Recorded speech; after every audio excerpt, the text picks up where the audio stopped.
So this is me looking fancy standing in front of a luxury treehouse. Oh, you can't see it? That's because it's invisible. I flew all the way to northern Sweden to spend 3 nights in some of the most incredible tree houses on the planet, each one more ridiculous than the last. My neighbors are reindeers.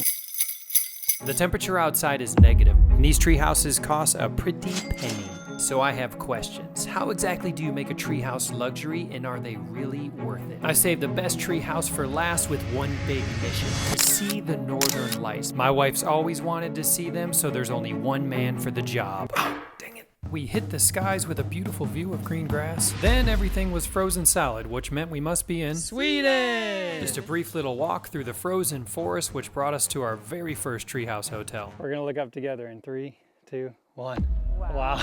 That's overstated. That is much higher than I thought it was gonna be. How do we get up there? I don't know. Do we have to climb a tree? I'm afraid of heights. I did not know that, but thankfully we turned the corner and there was a Super long bridge that is perfect for racing. Ah, there we go. These are the steepest steps I've ever seen. Don't fart, the camera's right there.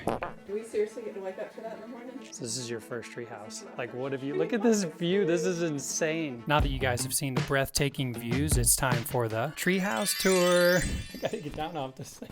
Holy crap. The room comes with its very own iPad on the wall. I'd say that's luxury. Mini fridge stocked with luxury items. We have a window, approximately 52 coat racks. There is a complete coffee bar. This is amazing. Christmas tree light. I don't quite understand Swedish decorations, but I think I like it. I've got to show you this bathroom. If you're ever curious what a bathroom looks like in a treehouse, some kind of hamster feeder right here. Not quite sure how this works. I think you go down like this, and this, my friends, is called the incinerator. Ooh, scary. It comes with coffee baskets that you place in the toilet. Holy moly, this thing scares me. Do your business inside this coffee filter. It drops it down beneath the treehouse and lights up to 600 degrees and incinerates the crap out of it. One baby trash can, a cozy spot for 2 with a view, and a place where all the treehouse magic happens. Stranger from the outside. And just as a reminder, as we go back up these incredibly steep stairs that I'm gonna fall backwards on, these tree houses will get progressively better each day as we move on. The second one is quite literally invisible, that we'll see tomorrow. And on the final day, get to see the tree houses of all tree houses. Next, I wanna show you the magnificent view up on the deck. Sweden is known for IKEA, but I'm pretty sure this thing came 90% assembled because I didn't cry not once during check-in. Now that you've become acquainted with the cabin, it's a good time to let you know we've been traveling for over 30 hours with no sleep, 4 planes, 1 Swedish vehicle, and a sweet woman named Margaret. We ended up here late in the day, so the restaurant's closed, which means if we want to get any food, we've got to take a 30-minute walk into the local village and find the grocery store. You guys down for a little adventure? So that's when we headed down the road like we knew where we were going, tried not to get hit by a car, and came up with this idea. Every road we pass, in Swedish, we're gonna try to pronounce it together. 1, 2, 3. Betsvagen. Ah, we did the same! All right, we got another one. 1, 2, 3. Stogstigen.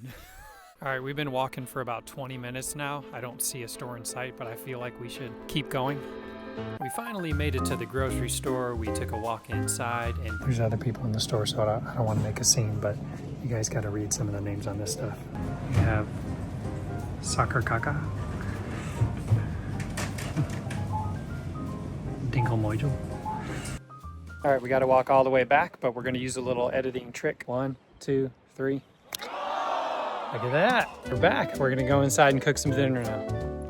My lips are frozen. Yeah. So here I am enjoying my 5-star ramen in a 10-star treehouse. Nothing can stop me.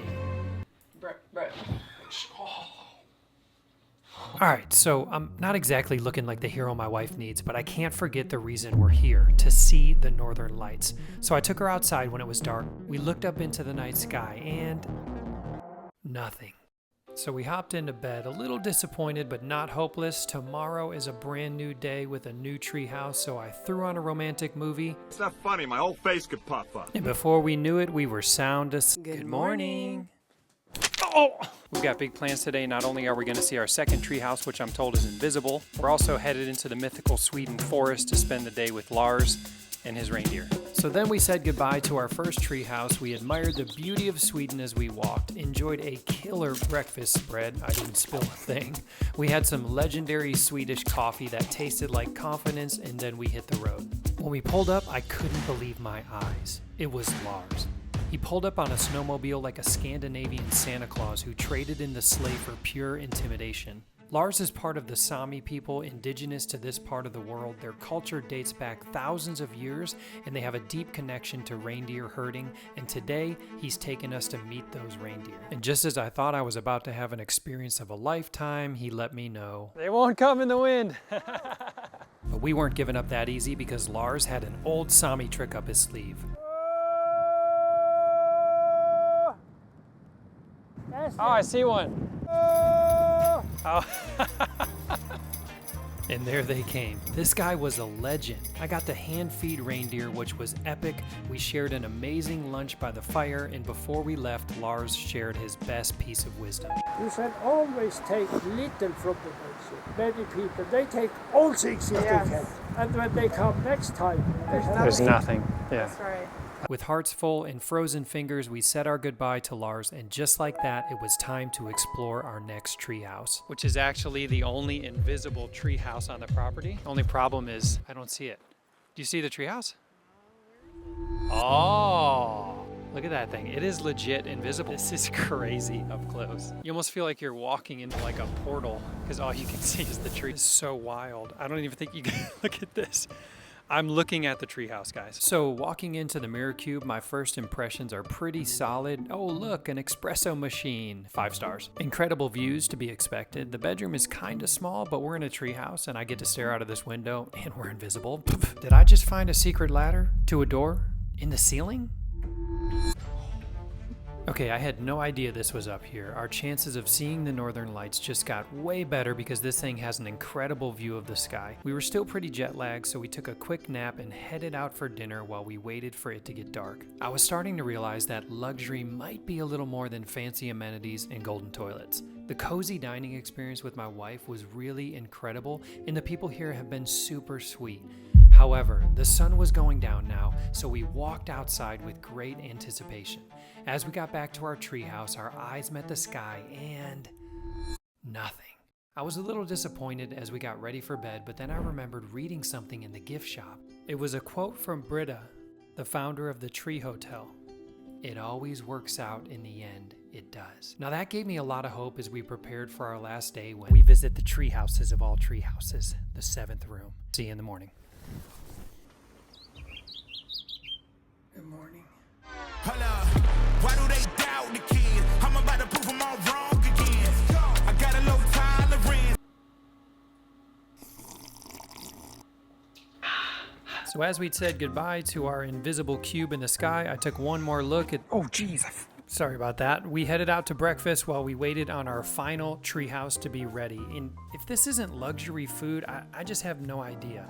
Oddly, they gave me these tiny orange juice glasses. Oh, that's not orange.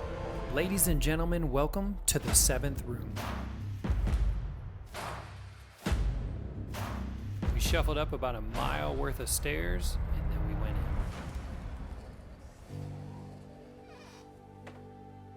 Holy smokes. So when you first walk in, there's this huge, I don't know, like daybed area with this legit, oh, this is like, I was scared to jump on it because I thought I was gonna puncture another lung. Oh, but this is softer than our last bed. But look at this view, this is incredible. Oh my goodness. Then you come in here, you got like another seating area, probably like reindeer skin or something. Oh, these chairs are amazing. Espresso selfie.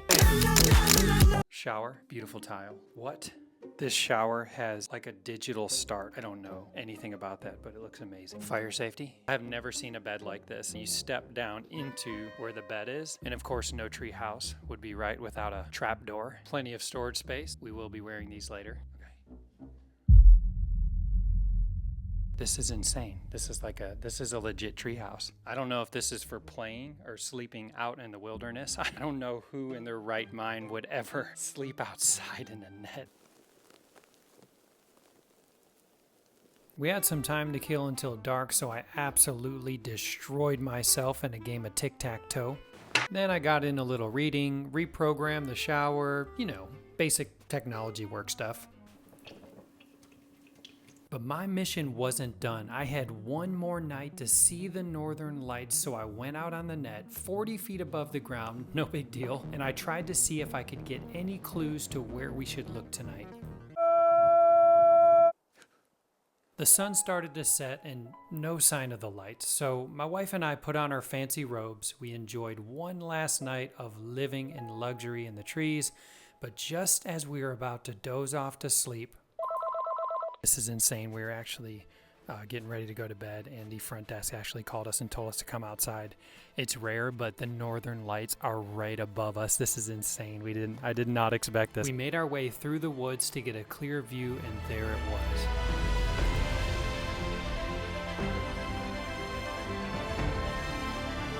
I finally understood what made these tree houses luxury. It was the experience. Thanks to Britta and her husband for creating this amazing place. And oh yeah, you were right.